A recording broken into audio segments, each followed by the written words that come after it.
সেদিনের বিয়েবাড়ির সাজটা একটু ভালো করে দেখাই তোমাদের। এই যে সব রেডি করা আছে আমার ড্রেস, আর এখানে মেয়ে এগুলো সাজিয়ে নিয়ে বলে ফটো তোলো ফটো তোলো। তারপরে এই যে মেকআপে সব ও সাজালো এই ভেবে। এগুলো রাখার পরে এই যে দেখো মেকআপের আমার ক্রিম টিম সব দেখছি। এই যে আমার বিন মেকআপের ছবিটা। তারপরে মেয়ে বসে গেছে মেকআপ করতে। এই সাজুগুজু চলছে, লাগানো শুরু করছে মেকআপ করতে। তারপরে আমার একটু বেশি মেকআপ হয়ে গেল, একটু বেশি ফর্সা ফর্সা হয়ে গেলাম না।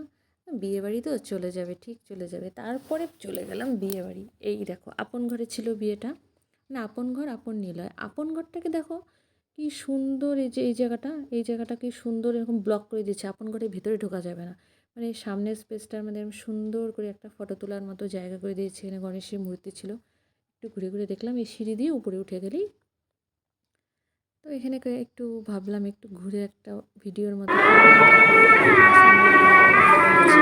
তো মেয়েকে বললাম ফটো তুলে নে। মেয়ে আবার জামাটা ধরে এইভাবে ফটো তুললো। ভালো লাগছে না দেখতে? এই যে জামা তুলে, ও মা এবার বড় এসে বলে কি এখানে কেউ নেই, এখানে ফটো তোলো। জীবনে প্রথমবার বললো ফটো তুলবে আমার সাথে। বাবা, আমি দুইটা বেশি না, দুটা ফটো আমার সাথে তুললো। তুলে তারপরে আমরা চলে গেলাম। বর আবার একটু অন্য জায়গায় চলে গেছিলো। তারপরে এই যে মেয়ে আর আমি ফুচকা টুচকা খেয়ে, বর চলে গেছিলো কন্যাযাত্রীদের ওখানে, আর কিছু ভেবো না অন্য কিছু। আমাদের ফুচকা টুচকা খাওয়ার পরে আমি আর মেয়ে বসে আছি। তারপরে মেয়েকে বললাম একটু গোলাপ ফুলগুলো ধরে ধরে ফটো তুলতো, কিন্তু ছিঁড়িস না, আবার ছিঁড়লে আবার ওরা আবার বকা দিবে। গোলাপ ফুলের এই জায়গাগুলো একটু ধরে ধরে ফটো তুললো। তারপর বললাম একটু পাখির মতো পাখনার জায়গা আছে, এখানে একটু দাঁড়িয়ে পড়। এখানে তারপরে একটু দাঁড়ালো, এখানে একটু ফটো তোলা। তারপরে ভাবলাম কয়েকটা সেলফি উঠে নিই।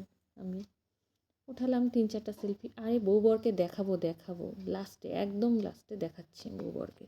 মানে আমার হচ্ছে ভাগনা আর ভাগনা বউ, ঠিক আছে? এই যে এখন দেখো ভাগনা আর ভাগনা বউকে। তো আমাদের বিয়ে কমপ্লিট। খাওয়া দাওয়া আমি দেখাতে পারলাম না, আমার ভিডিও করতে লজ্জা লাগে খাওয়া দাওয়ার। তো টাটা।